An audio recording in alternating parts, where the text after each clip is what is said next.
among the OSCE participating states and partners for cooperation from Asia and Mediterranean region. My dear friends and colleagues, the motto of Kazakhstan's exhibition at Expo 2017, which is located in the spherical Nur Alem Pavilion, is Future Energy. This motto fully measures up to the global logic of economic growth based on an ambitious expansion of renewable and alternative energy uses. I am convinced that our exhibition of the OSCE, as well as scores of other pavilions at Expo, the architectural wonders of Astana, and forward-looking attitude of Kazakhstan's leadership, and in particular of my President Nursultan Nazarbayev of Kazakhstan, as well as of ordinary citizens, will inspire you to actively seek our new ideas for addition into the OSCE's economic and environmental basket. I would like to thank the OSCE for opening its booth at Expo 2017 in Astana and express confidence that organization's presence at this international exhibition will reflect positively on the OSCE's activity.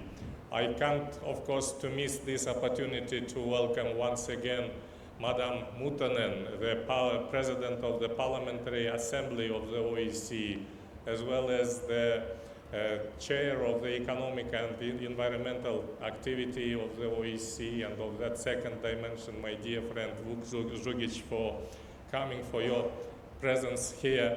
We are very proud that OSCE family so graciously hosting our pioneer representative in the OSCE Secretariat, Ambassador Madina Jarbusinova. And later today, of course, I will have a chance also to reflect a bit more on the Austrians' contribution, on the contribution of Austrian chairmanship to the OSCE, a role which Kazakhstan had the honor to play some years ago, and I feel very much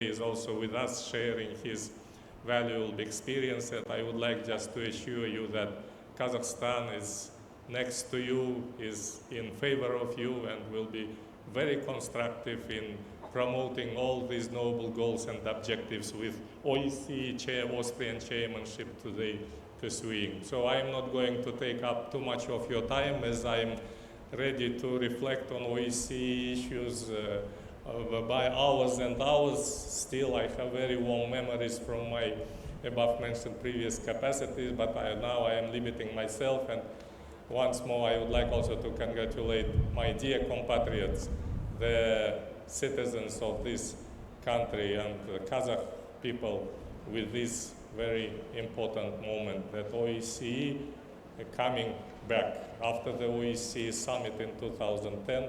We have a pleasure for the second time to host such an important event.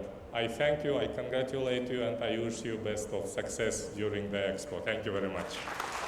Құрметті министр мырза, сізге алғысымыз шексіз. Құрметті ханымдар мен мырзалар, сіздерге Еуропадағы қауіпсіздік және ынтымақтастық жөніндегі ұйымының ресми бейнесін тамашалауға шақырамыз.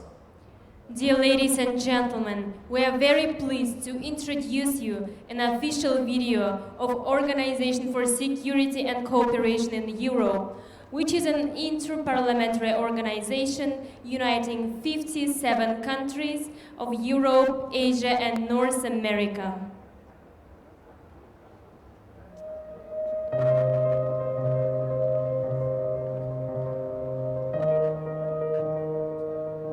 With 57 participating states in Europe, Asia, and North America, the Organization for Security and Cooperation in Europe is the world's largest regional security organization.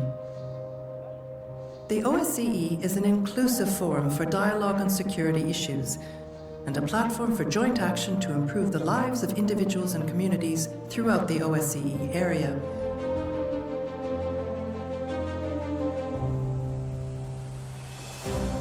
The OSCE's approach to security is comprehensive, and its engagement covers many relevant areas, from hard security issues such as conflict prevention and arms control, to fostering economic development, ensuring the sustainable use of natural resources, and promoting full respect for human rights and fundamental freedoms.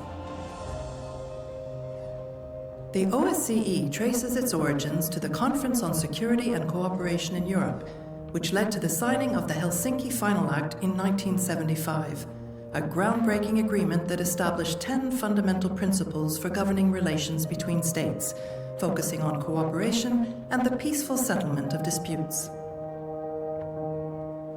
Today, the OSCE is an intergovernmental organization in which all 57 participating states work as equals. Decisions are taken by consensus on a politically binding basis. Each year, a different participating state chairs the organization, with that country's foreign minister serving as chairperson in office. A ministerial council meeting is held annually to review OSCE activities and provide overall direction, while ambassadors meet each week in Vienna at the Permanent Council and the Forum for Security Cooperation. The OSCE has several structures, each with its own area of competence and mandate. The OSCE Secretary General acts as the representative of the chairperson in office and supports him or her in all activities aimed at advancing the goals of the OSCE.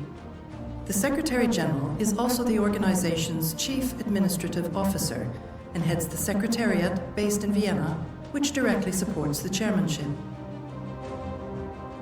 As a tool of conflict prevention, the High Commissioner on National Minorities, based in The Hague, uses quiet diplomacy and early action to seek resolution of ethnic tensions that might endanger peace, security, and stability.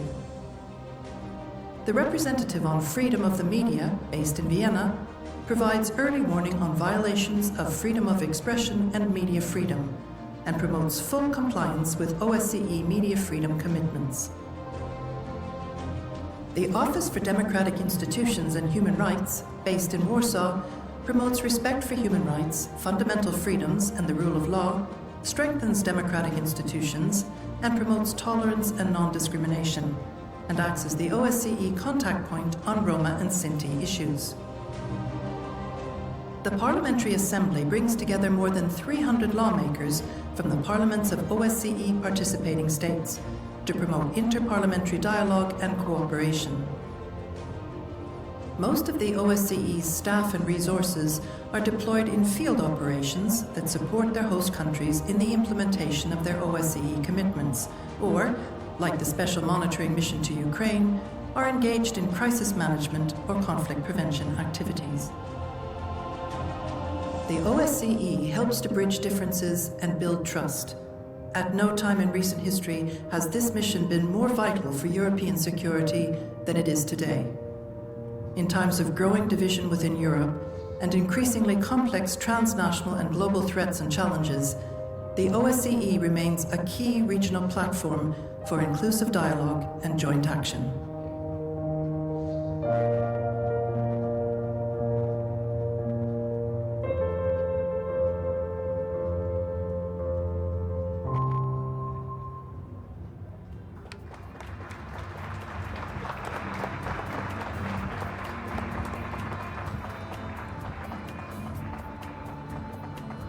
Құрметті ханымдар мен мырзалар, осымен ресми бөлік аяқталды. Енді кезекте сіздерді Қазақстанның Нұр әлем павильонына шақырамыз. Dear ladies and gentlemen, the official part of the National Day of the OSCE International Organization has come to the end. And now we're happy to invite you to the National Pavilion of Kazakhstan, Nur Alem.